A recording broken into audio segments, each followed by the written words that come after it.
बोले वृंदावन बिहारी लाल की जय। आप पूजा करने वालों से ये पूछें, किसी से भी, कि आप भगवान से कैसा प्रेम करना चाहें, कैसा, और कितने का प्रश्न नहीं है। ये पूछा जाए कि आप कैसा प्रेम करना चाहते हैं, या आप भगवान से कैसा प्रेम करेंगे। न कैसे का प्रश्न है और ना ही कितने का प्रश्न है। किसी महात्मा से पूछिए कि आप भगवान से कैसा प्रेम करते हैं। तुलसीदास जी ने बहुत खोजा होगा, संसार में सबसे ज़्यादा आसक्ति किसको है। इस संसार में उन्होंने अनुमान लगाया कि जो सबसे ज़्यादा किसी चीज़ में आसक्त हो उसी का उदाहरण दिया जाए। पूरी रामायण लिखने के बाद उत्तरकांड में उन्होंने अंतिम दोहा लिखे, एक 205वां और एक 206वां। सबसे ज़्यादा दया किस पर आती है आपको, उसका उन्होंने उदाहरण नहीं दिया। संसार में दीन उसे कहते हैं जिसके अहंकार नाम की बिल्कुल गंध ना आती हो। आदमी मर रहा हो पानी के बिना या भोजन के बिना, वो क्या कहलाएगा। और भोजन करने के बाद वो फिर क्या वैसा रहेगा जैसा प्यासा और भूखी अवस्था में था। तुलसीदास जी ने 205वां दोहा लिखा, मौसम दीन न। यहाँ विराम है।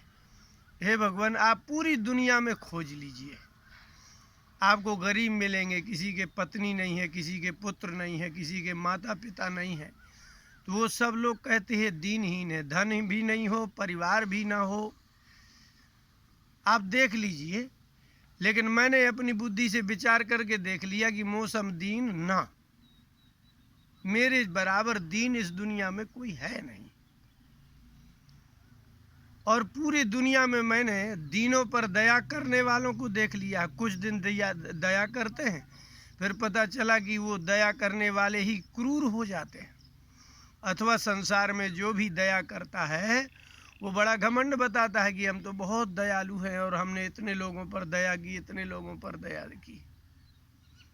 और फिर कुछ दिन दया करने के बाद वह उनका ऐसा उपयोग करते हैं कि जैसा उसने जीवन में नहीं किया होगा वैसा भी कर सकते हैं। लेकिन आपके जैसा कोई दीन हित ना, मौसम दीन ना दीन हित ना, बीच में लिखा है, दोनों तरफ लगाना है। मौसम दीन ना दीन हित तुम समान रघुवीर। जैसे एक ये भाषा है, जैसे देहली में आप दीपक रख दीजिए दरवाजे की देहली में, तो वो दोनों तरफ उजाला करता है। ऐसे ही कुछ पद, अव्यय पद रख दिए जाते हो, दोनों के अर्थ में होंगे। तो दीन हित के साथ भी ना लगेगा और मौसम दीन ना में तो लग ही गया। उन्होंने कहा कि भगवान, मेरे जैसा इस दुनिया में दीन नहीं है और ना दीन हित तुम समान रघुवीर। हे रघुवीर, तुम्हारे जैसा कोई दीनों का हित करने वाला नहीं है। अस विचार, आप अपने विषय में भी विचारिए कि मेरे बराबर दयालु कोई नहीं है, और मेरे विषय में भी विचारिए कि तुलसीदास जी के बराबर कोई दीन नहीं है। अस विचार रघुवंश मन, हरहु विषम भव पीर। ये विषम भव है, संसार में समानता होती ही नहीं है। आज थोड़ी देर के लिए सुख मिलेगा, कल फिर दुख मिलना प्रारंभ हो जाएगा, फिर समता आएगी, फिर विषमता आएगी। आप घर में ही देख लीजिए, बड़ी विषमता है। इसलिए उन्होंने कहा कि भगवान, यहाँ जितने भी दुख हैं संसार में, वो सब विषमता के कारण है। समबुद्धि किसी की नहीं है, समान बुद्धि किसी की हो ही नहीं सकती है। इसके बाद उन्होंने लिखा कि भगवान, आपको हो सकता है सभी जीवों से प्रेम हो जाए, आपको मेरी दीनता पर दया आ जाए, और आप दीन हित हैं इसलिए आप मेरा हित भी कर सकते हैं, लेकिन मुझे भी तो प्रेम होना चाहिए आप में। जो आपके साथ अच्छा करे तो आपको नहीं प्रेम होगा उसके प्रति। जो भी व्यक्ति आपके साथ अच्छा करे, मान लीजिए शिष्य को गुरु जी ने विद्या दी है, किसी धनवान ने किसी पर दया की है, तो उस जिस पर आप दया करेंगे उसको कैसा प्रेम होना चाहिए, उसको भी तो प्रेम होना चाहिए। अगर वो प्रेम नहीं है तो बस वो भूखा है, आपने रोटी दी, उसने पूछा भी नहीं कि आप कहाँ से आए हैं, क्या करते हैं, आप कौन हैं, आप कैसे हैं। कई बार देखा जाता है आप किसी को रुपया दे दीजिए, कपड़ा दे दीजिए, रोटी दे दीजिए, वो आपसे बात तक नहीं करता, पूछता तक नहीं है। क्या है ये? बोले भगवान मुझे भी तो आपके प्रति प्रेम होना चाहिए। तब उन्होंने लिखा कि भगवान मैंने देखा इस संसार में दो ही चीजें हैं, एक है पैसा, एक है स्त्री।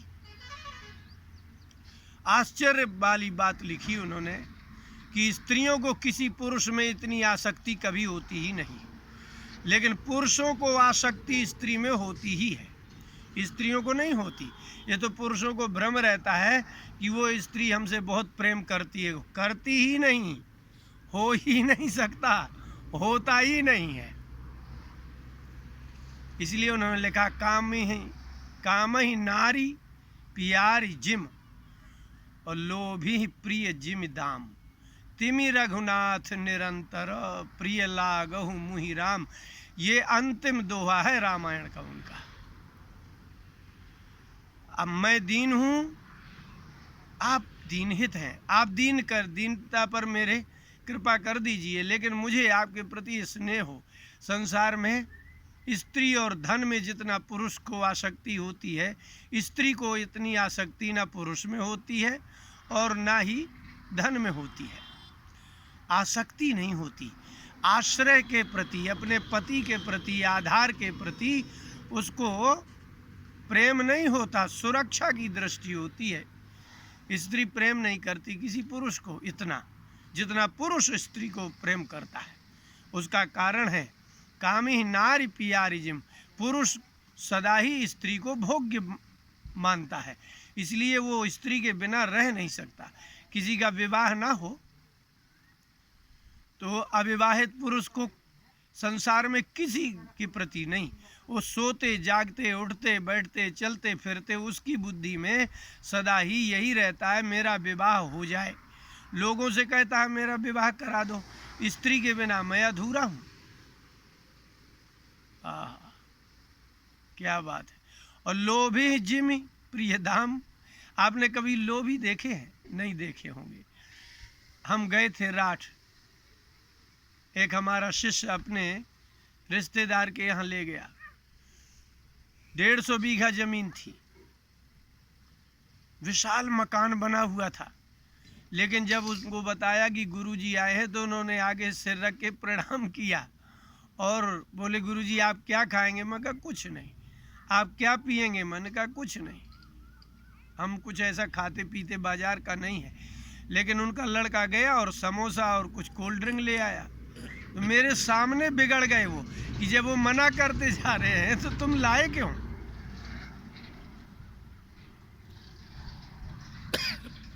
लोभी इसे कहते हैं, जिसको धन एकत्रित करने में तो अति प्रेम हो, लेकिन उसके खर्च करने में उसको इतना दुख होता हो, इतना दुख होता है कि लोभी का पुत्र मर जाए, पत्नी मर जाए, लेकिन उसका इतना दुख नहीं होता उसको जितना दुख उसको अपने धन के नाश में और खर्च में।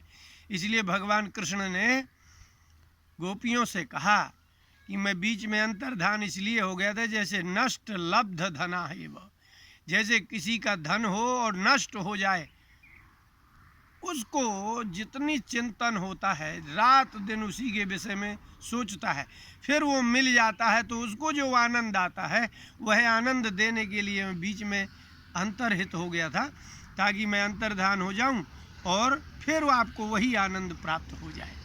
तो नष्ट लब्ध धनाएव, लोभी के प्रिय दाम, लोभी को अति प्रिय होता है। परिवार नष्ट हो जाए, संसार का व्यवहार नष्ट हो जाए और धन बहुत पर्याप्त होता है।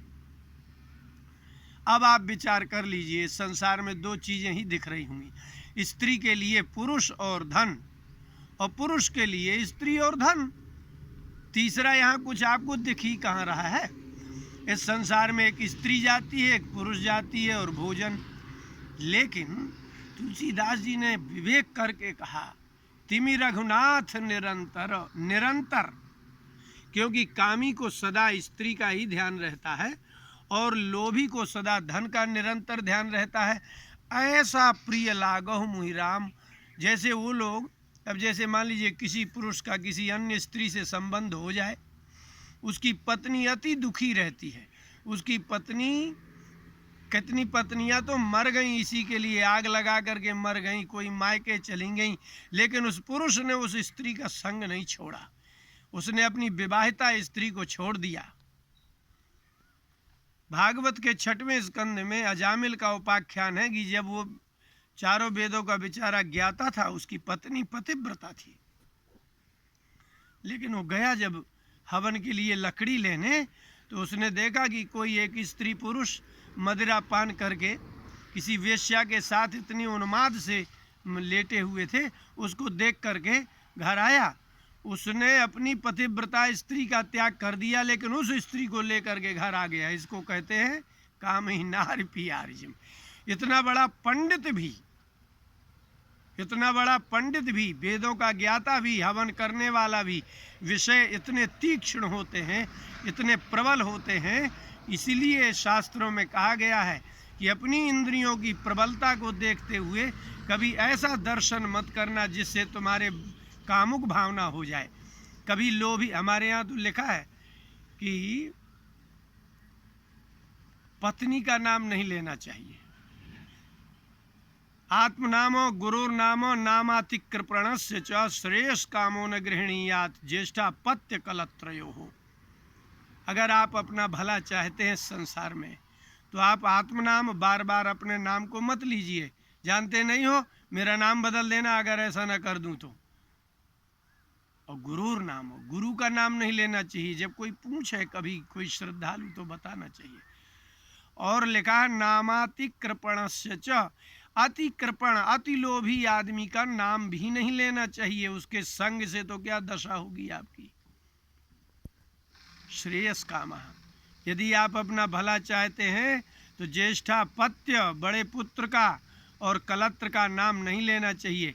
इसलिए जिनके घरों में पहले कन्या हो जाती है तो माता पिता ही दीदी कहने लगते हैं, ताकि उसके बाद के बच्चे दीदी कहने लगें। बड़े पुत्र को भैया कहने लगते हैं ताकि उसके बाद के पुत्र उसको भैया कहने लगे। नाम लेने में अनादर होता है। हमारे यहाँ तो अति लोभी आदमी का नाम लेने को मना किया है, संगति की तो बात ही क्या है।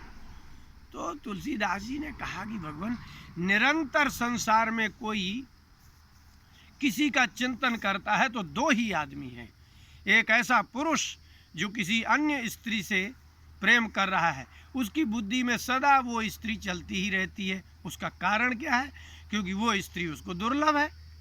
अपनी पत्नी सुलभ है और सहज है और घर में है। जो वस्तु दुर्लभ होती है वो उस वस्तु का चिंतन निरंतर होता है। पत्नी आपके लिए घर में सहज है, इसलिए आप उसका ध्यान ही नहीं देते हैं, ना ही ध्यान करते हैं। यहाँ तक कि कितने लोगों की पत्नियां बीमार रहती हैं, पति ध्यान ही नहीं देते हैं, वो चिल्लाती है मेरा ध्यान नहीं देते हैं। इसका तात्पर्य क्या हुआ? जो सहज सुलभ होगा वो आपके चिंतन में नहीं होगा, जो दुर्लभ है वो आपके चिंतन में होगा।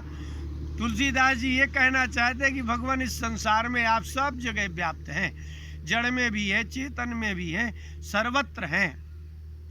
गीता के 9वें अध्याय में भगवान ने कहा कि मैं तो सब कोई, यहाँ कुछ बाकी ही नहीं है, चाहे चेतन हो जड़ हो, सब में मैं हूँ, लेकिन आप दुर्लभ हैं।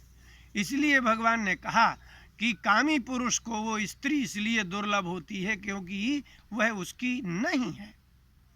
तो जो दुर्लभ वस्तु होती है उसमें प्रीति और अनन्यता, राग और इससे भी अधिक उसका निरंतर चिंतन होता है। मुझे ऐसा कामी जैसा चित्त चाहिए। लेकिन पुरुष का उद्देश्य स्त्री है, उस पुरुष के हृदय में स्त्री रहती है, लेकिन आप मेरे हृदय में रहें, मुझे दीन समझ करके मेरे हृदय में रहें। साथ में कैसे रहेंगे आप? कोई भी दानदाता दयालु कभी किसी भिखारी के साथ 24 घंटे नहीं रहता। मौसम दीन न, मेरे जैसा कोई दीन नहीं है। तो आप सबके हृदय में तो रहते हैं, लेकिन आप दुर्लभ रहें, लेकिन कभी कभी दिखें भी। आप निरंतर प्रिय लगना चाहिए। कितना भी पुरुष बड़ा कामी हो, जिस स्त्री के प्रति अनन्य प्रेम करता है उसके साथ विवाह करा दीजिए, वो अनन्यता प्रेम सब समाप्त हो जाएगा। जिस स्त्री के लिए पुरुष कुल की मर्यादा तोड़ देता है, गैर जाति की स्त्री के साथ विवाह कर लेता है, यदि नहीं मिलती है तो मरने के लिए तैयार हो जाता है, उसका विवाह करा दीजिए, उससे बस समाप्ति हो जाएगी। इसका तात्पर्य है कि वही कामी पुरुष निरंतर चिंतन करता है जिसकी प्राप्ति स्त्री अप्राप्य होना चाहिए, वह प्राप्त नहीं होना चाहिए। तो भगवान जितना चिंतन कामी को स्त्री में होता है, और लोभी का लोभी का क्या कहना, इकट्ठा धन रखता गया, गाड़ के चला जाएगा, लेकिन अपनी संतान को बता नहीं सकता। हितोपदेश में पंचतंत्र में लिखा है कि वैश्य को कभी ऐसा नहीं लगता है कि मैं मरूंगा और मैं गलत कर रहा हूं। जो वैश्य 1 रुपया का 10 रुपया लेता है, जो मजबूर लोगों की वस्तुएं रख लेता है, गूढ़धन नाम के व्यापारी की कथा है उसमें, तो वो जिनकी जमीन रख लेगा, जिनके आभूषण रख लेगा, धन रख लेगा, वो बनिया भगवान से प्रार्थना करता है कि भगवान ये तो ये मर जाए और यह समय पर ये ना दे पाए पैसा मेरा, तो ये धन मेरे पास आ जाए। ये जमीन, इसको कहते हैं प्रेम। ये धन के प्रति ये प्रेम है कि जो उधार ले करके और कुछ आभूषण रख गया है, जमीन रख गया है, बनिया कभी नहीं चाहता है कि वो आज ले गया है अगले महीने पैसा दे दे। अगर वो अगले महीना पैसा दे रहा है तो वो उसको कोई लाभ ही नहीं है, बल्कि ये चिंतन करता है कि यदि वो मर जाए, ना दे पाए तारीख पर, तो उसका मैं खा जाऊं और कभी लेने ना आए। इतनी दुर्भावना लोभी के हो जाती है। इसलिए भगवान वशिष्ठ जी ने भरत जी को कहा, सोचिए वैश्य कृपण धनहीना, सोचिए वैश्य कृपण धनवानु। भरत जी से कहा कि महाराज दशरथ सोचने योग्य नहीं है, उन्होंने 100 यज्ञ किए हैं, स्वर्ग में गए हैं। भरत सोचने योग्य तो ब्राह्मण है, जिसको खेती नहीं करना है, समाज उसका आदर और धन देता है, इसके बाद भी वो सोचिए विप्र जो वेद विहीना, वह ब्राह्मण सोचने योग्य है जो वेद नहीं पढ़ता है, वेद का ज्ञान नहीं है। वह वैखानस सोई सोचन योगु, सन्यासी सोचने योग्य है कि उसको तप विहाय जी भावे भोगु, तपस्या छोड़ करके भोग अच्छा लग रहा है, मकान और एसी और ये सब अच्छा लग रहा है। और सोचिए वैश्य कृपण धनवानु, वो वैश्य, लोभी वैश्य सोचने योग्य है कि उसकी छोटी सी आयु में अपार धन संपत्ति एकत्रित कर लेता है, क्या करेगा वो 3-3 पीढ़ी खा जाए, इतनी संपत्ति एकत्रित कर ली। तुलसीदास जी ने लिखा, सोचिए वैश्य कृपण धनवान। वैश्य जितना कृपण होता है इतना दुनिया में कोई होता ही नहीं है। इसलिए लिखा कि हे भगवान, लोभी जिम प्रिय दाम। लोभी को तो कभी स्वप्न में भी ऐसा नहीं लगता है कि मैं भगवान के लिए, कुछ दीनों दुखियों के लिए कुछ उदारता पूर्वक कुछ दान कर दूं। अपने प्राण दे करके भी धरती में गाड़ के मर जाता है और गड़े हुए धन का निरंतर रात दिन चिंतन करता है। उस जगह पर देखने जाता है कहीं किसी ने खोज तो नहीं लिया। कामी पुरुष को जिस स्त्री से स्नेह होता है, उस अन्य स्त्री के प्रति इतनी आसक्ति रहती है कि वह अपने पत्नी, पुत्र और परिवार के साथ रहते हुए भी उसकी बुद्धि में उस स्त्री का ही चिंतन रहता है। तिमि रघुनाथ निरंतर, हे रघुनाथ, जैसे वो स्त्री का और लोभी धन का चिंतन निरंतर करता है रात दिन। सो जाता है तो जगता है तो फिर नींद नहीं आती उनको। ऐसे किसी कारण बस मुझे निद्रा आ जाए, लेकिन आपकी चिंता के कारण मैं उठ जाऊं कि प्रभु मुझे कब मिलेंगे, प्रभु मुझ पर कब दया करेंगे। हे भगवान प्रिय लागहु मुहि राम। हे रघुनाथ, हे राम, इस संसार में एक कामी और लोभी, ये दो ही व्यक्ति ऐसे हैं जिसको संसार का और परिवार का और स्वयं का भोग प्रिय नहीं लगता। सबका नाश हो जाए लेकिन वह व्यक्ति उन वस्तुओं का त्याग नहीं सकता। प्राण भी चले जाए, सम्मान चला जाए, इज्जत चली जाए, प्रतिष्ठा चली जाए, मर भी जाए, तो भी लोभी को धन का चिंतन और पुरुष को अन्य स्त्री के चिंतन ये नष्ट नहीं होते। बस ऐसे ही निरंतर मुझे प्रिय लगिए। अर्थात मनुष्य को कैसा भगवान से प्रेम करना चाहिए, ऐसा प्रेम, इससे अधिक आसक्ति संसार में किसी की नहीं होती।